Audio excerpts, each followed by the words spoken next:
từng oán trách em rất nhiều, sao ngày ấy bỏ anh trong cô liêu. Anh từng nói với em rất nặng lời, sao ngày ấy để anh ôm chơi vơi. Giờ lớn hơn anh mới hiểu, ai cũng muốn cuộc sống không lo toan. Vì lúc ấy anh quá xoan, em nào dám gửi phận cho anh mang.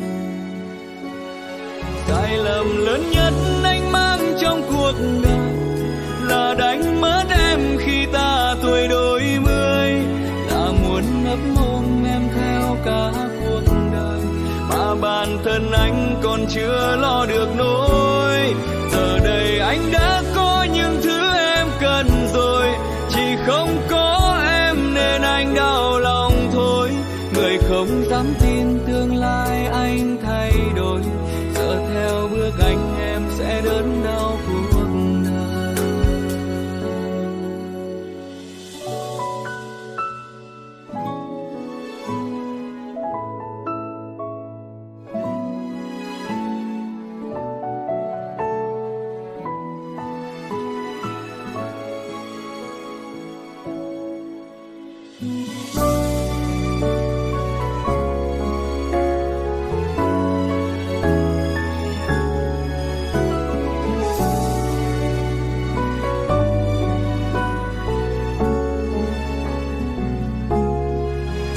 Anh từng oán trách em rất nhiều, sao ngày ấy bỏ anh trong cô liêu.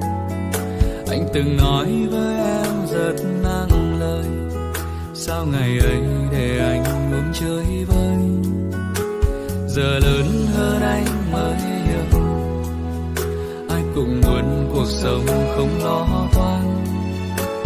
Vì lúc ấy anh quá xoan, em nào dám gửi phận cho anh mang.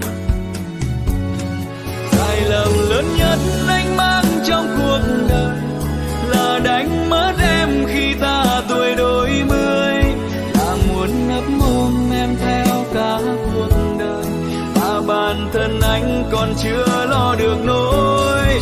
Giờ đây anh đã có những thứ em cần rồi, chỉ không có em nên anh đau lòng thôi. Người không dám tin tương lai anh thay đổi, giờ theo bước anh em sẽ đớn đau cuộc đời.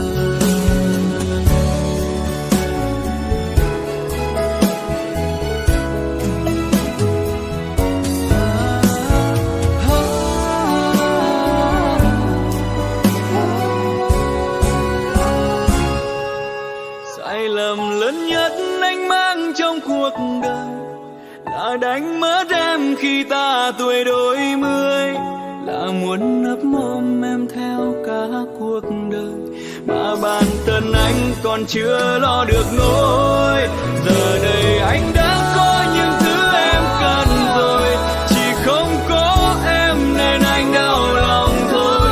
Người không dám tin tương lai anh thay đổi, giờ theo bước anh em sẽ đớn đau cuộc đời. Người không dám tin tương lai anh thay đổi, sợ theo bước anh em sẽ đớn đau cuộc đời.